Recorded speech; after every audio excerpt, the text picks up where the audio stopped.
Episode opening സീനിൽ ആ marine fort കാണിക്കുകയാണ്. അവിടേക്ക് ലോകത്തിന്റെ നാനാ ഭാഗത്തുള്ള ഐലാൻഡുകളിൽ നിന്ന് കിങ്ങുകളും ക്വീനുകളും വന്നുകൊണ്ടേയിരിക്കുകയാണ്. അപ്പോഴായിരിക്കും നെപ്റ്റ്യൂൺ ഫാമിലി അവിടേക്ക് വരിക. നെപ്റ്റ്യൂൺ ഫാമിലിയെ കാണേണ്ട താമസം എല്ലാവർക്കും ഭയങ്കര സന്തോഷം. കാരണം ആദ്യമായിട്ടാണ് ഈ ഒരു മീറ്റിംഗിൽ പങ്കെടുക്കാനായി നെപ്റ്റ്യൂൺ ഫാമിലി അവർ വരുന്നത്.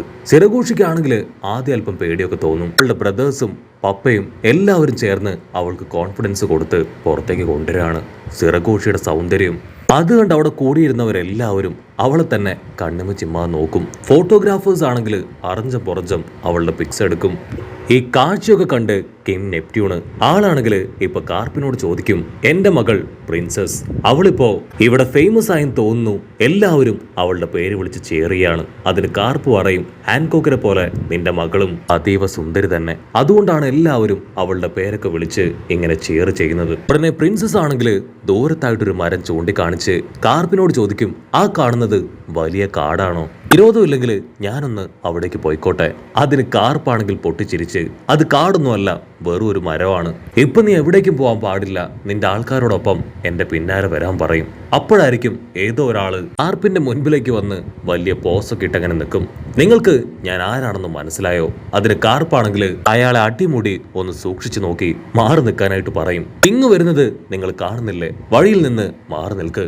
അവനാണെങ്കിൽ അത് കേട്ട് ഒരു സെക്കൻഡ് ഫ്രീസ് ആയിട്ട് നിൽക്കുകയാണ്. ഇവ മറ്റാരുമല്ല, സാക്ഷാൽ കെല്ലി, ഗോവ കിൻഡത്തിന്റെ പ്രിൻസ് ആണ് ഇവൻ. ഇവനാണ് സാബോയുടെ അഡോപ്റ്റഡ് ബ്രദർ. അപ്പൊ ലോങ് ഷോട്ടിലായിട്ട് സാബോ അവൻ ഈ കാര്യങ്ങളെല്ലാം കണ്ടും കേട്ടും അങ്ങനെ മറഞ്ഞു നിൽക്കുകയാണ്. അവന്റെ അഡോപ്റ്റഡ് ബ്രദറിനെ കാണേണ്ട താമസം അവന്റെ ദേഷ്യവും കലിയും അങ്ങനെ കൂടി കൂടി വരും. ആക്ച്വലി നമ്മുടെ സാബോ അവന്റെ പാരന്റ്സിന്റെ അടുത്ത് നിന്ന് ഓടിപ്പോയതിനു ശേഷം അവന്റെ പാരന്റ്സ് ദത്തെടുത്തതാണ് ഈ സ്റ്റെല്ലിയെ. അതിനുശേഷം അവൻ വലുതായപ്പോ ഒരു പ്രിൻസസിനെ മാരേജ് ചെയ്തു. ഗോവ കിങ്ഡത്തിലെ കിങ്ങും ക്വീനും മരിച്ചതിന് ശേഷം ആ ഒരു ഗോവ കിങ്ഡം പിന്നീട് ഇവന്റെ അണ്ടറിലായി. ഇവിടെ സാബോയ്ക്കാണെങ്കിൽ ഗോവ കിൻഡെന്ന് കേൾക്കുമ്പോൾ തന്നെ ആ ഒരു ന്യൂ ടെർമിനലും ലൂഫിയെയും എയ്സിനെയും ആക്രി സാധനങ്ങളൊക്കെയാണ്. കാരണം അവന്റെ ലൈഫ് കൂടുതൽ സ്പെൻഡ് ചെയ്തത് അവരോടൊപ്പമാണ്. നമ്മുടെ ആൾക്കാർക്ക് 3 പേർക്കും പൈററ്റ്സ് ആവാനായിരുന്നു ഏറെ ഇഷ്ടം. പക്ഷെ അവർ ചെറിയ കുട്ടികളായതുകൊണ്ട് തന്നെ ചെറിയ ചെറിയ മോഷണങ്ങളൊക്കെ നടത്തി അവരുടെ വലിയ പ്ലാനിന് വേണ്ടി, അല്ലെങ്കിൽ പൈററ്റ് ആവുക എന്ന വലിയ ലക്ഷ്യത്തിന് വേണ്ടി ചെറിയ തുകകൾ അവരങ്ങനെ ശേഖരിച്ചു വെച്ചു.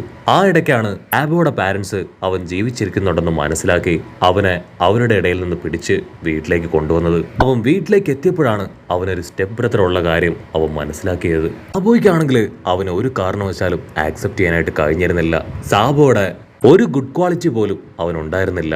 പക്ഷെ ഒരേ ഒരു കാര്യം മാത്രം അവൻ സാബോയോട് തുറന്നു പറഞ്ഞു, ഗ്രേറ്റ് ടെർമിനല് അത് നെക്സ്റ്റ് ഡേ കത്തിയെരിയാൻ പോവുകയാണെന്നുള്ള ആ ഒരു സത്യം. അതറിഞ്ഞാണ് സാബോ അവൻ അന്ന് തന്നെ അവിടുന്ന് രക്ഷപ്പെട്ടത്. പക്ഷെ അവൻ ആ ഗ്രേറ്റ് ടെർമിനലിലേക്ക് എത്തിയപ്പോഴേക്കും അവിടെ മുഴുവനായിട്ടും തീ പിടിച്ച് കത്തിയെരിയുന്നതാണ് കാണാൻ കഴിഞ്ഞത്. ആ തീയിൽപ്പെട്ട് അവന്റെ ബ്രദേഴ്സ് ആയിട്ടുള്ള എയ്സും ലൂഫിയും അവർ രണ്ടുപേരും മരണപ്പെട്ടു എന്നാണ് അവൻ വിശ്വസിച്ചത്. അതിനുശേഷം അവിടെ നിൽക്കാൻ താല്പര്യമില്ലാതെ നെക്സ്റ്റ് ഡേ ആ ഒരു സെലസ്റ്റിയൽ ഡ്രാഗൺ ആള് വരുന്ന അതേ സമയം തന്നെ ഒരു ചെറിയ ബോട്ടില് അവന്റെ സെയിൽ ആരംഭിച്ചു. ആ സമയം കറക്റ്റ് ആയിട്ട് അവന്റെ ഓപ്പോസിറ്റ് ആ സെലസ്റ്റിയൽ ഡ്രാഗൺ ആളൊരു വലിയ കപ്പലിൽ അവിടേക്ക് വന്ന് അവന്റെ ആ ചെറിയ ബോട്ട് അത് തകർത്ത് കളയും. ആ കാഴ്ച കണ്ട് നമ്മുടെ ലൂഫിയും എയ്സും അവർ രണ്ടുപേരും സാബോ മരണപ്പെട്ടു എന്ന് അന്ന് വിധി എഴുതിയതാണ്. പക്ഷെ സാബു ആണെങ്കിൽ അത്ഭുതകരമായി രക്ഷപ്പെട്ട് ഡ്രാഗന്റെ കയ്യിൽ ചെന്നുപെട്ടു. ആ ഒരു മൊമെന്റ് അതാണ് അവന്റെ ജീവിതം മുഴുവനായിട്ടും മാറ്റിമറിച്ചത്.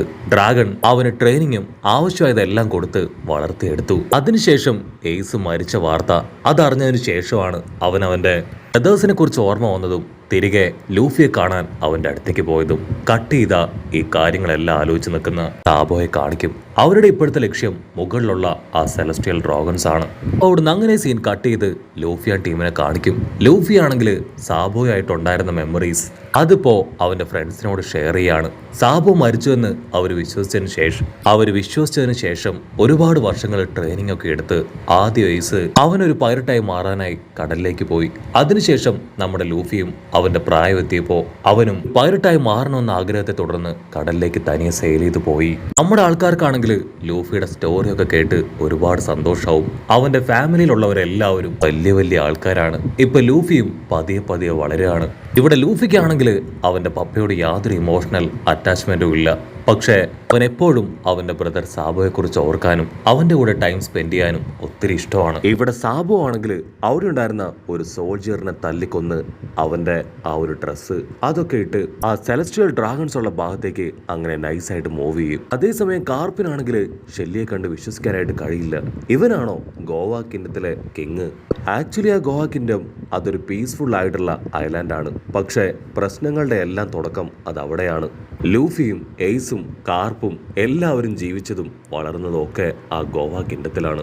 ഗോവ കിൻഡത്തിൽ നിന്ന് വന്ന ഒരു മെയിൻ ആയിട്ടുള്ള ആളാണ് സാക്ഷാൽ ഡ്രാഗൺ ആണ് റെവല്യൂഷണറി ആർമിയുടെ പിതാവ്.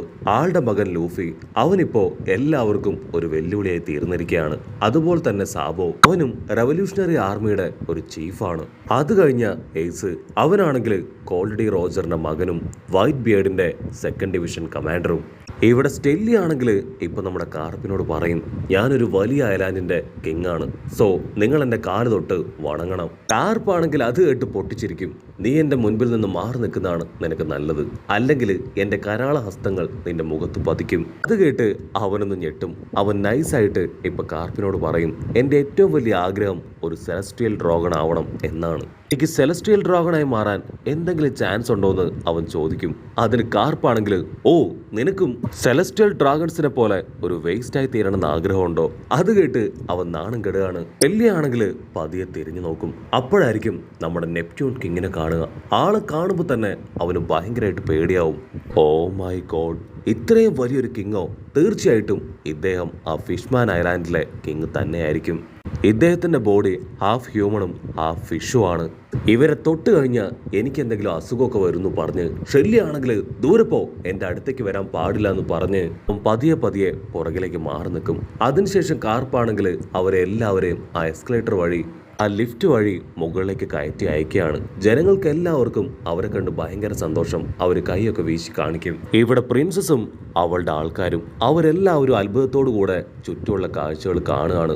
മരങ്ങൾ, തിളങ്ങുന്ന സൂര്യൻ, അങ്ങനെ ഭൂമിയിലെ ഓരോരോ കാഴ്ചകളും. അവൾക്ക് ഇപ്പോഴായിരിക്കും മനസ്സിലാവുക അവളുടെ അമ്മ അവരെന്തുകൊണ്ട് ഭൂമിയിൽ ജീവിക്കണമെന്ന് ഒരുപാട് ആഗ്രഹിച്ചതെന്ന്. പ്രിൻസസ് ഇമാജിൻ ചെയ്തതിനെ കഴിഞ്ഞും വളരെ സുന്ദരമാണ് കടലിന് മുകളിലുള്ള ഈ ഒരു ഭൂമി. പ്രിൻസസ് ആണെങ്കിൽ അവളുടെ പപ്പയുടെ കൈ പിടിച്ച് പറയും, നമുക്കെല്ലാവർക്കും ഇനി മുതൽ ഈ ഭൂമിയിൽ ജീവിക്കാം. നമ്മുടെ ഐലാൻഡിലുള്ളവർക്കും എന്നും ഈ കാഴ്ചയൊക്കെ കണ്ട് സന്തോഷമായിട്ട് ജീവിക്കാലോ.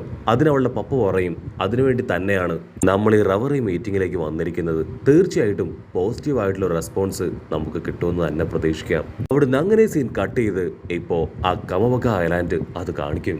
അവിടേക്കാണെങ്കിൽ ആ 4 പേര് അവർ ലേറ്റ് ആയിട്ടാണെങ്കിലും ഇപ്പോ മീറ്റിംഗിലേക്ക് എത്തിയിരിക്കുകയാണ്.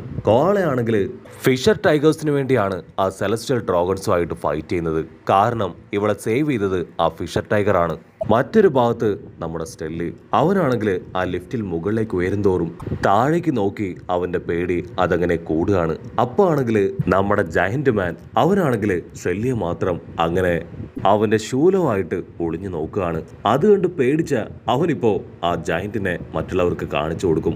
പക്ഷെ ജയന്റ് ആണെങ്കിൽ ബുദ്ധിപരമായിട്ട് അവന്റെ തല അതകത്തേക്ക് വലിക്കും. അതുകൊണ്ട് തന്നെ ബാക്കിയുള്ളവർക്ക് അതിനെ കാണാനായിട്ട് കഴിയില്ല.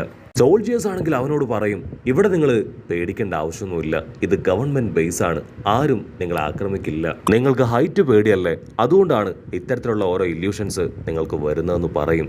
അടുത്ത നിമിഷം ഒരു കൂട്ടം കാക്കകൾ നല്ല ഹൈറ്റിൽ അവിടേക്ക് പറന്നു വരികയാണ്. പ്രിൻസസ് സിറഗോഷി ആണെങ്കിൽ ആ കാഴ്ചയൊക്കെ കണ്ട് കണ്ണിമ ചിമ്മാതെ ആസ്വദിച്ച് നിൽക്കും. ഇവിടെ സ്റ്റെല്ലി ആണെങ്കിൽ ആ കാക്കകളെ കാണിച്ചു കൊടുക്കും, നിങ്ങളിത് കാണുന്നില്ലേ, അവറ്റകള് ഈ ഒരു ലിഫ്റ്റ് അത് തകരാറിലാക്കും. അതിനൊരു നേവി സോൾജിയർ അവനെ സമാധാനിപ്പിച്ച് സ്ക്വാഡുമായി ആ ലിഫ്റ്റിന്റെ ഒരു ഭാഗത്തേക്ക് വരും. അത് മറ്റാരുമല്ല, സാക്ഷാൽ നമ്മുടെ സാബോ. അങ്ങനെ അവിടെ വെച്ച് ഈ ഒരു എപ്പിസോഡും അവസാനിക്കുന്നു.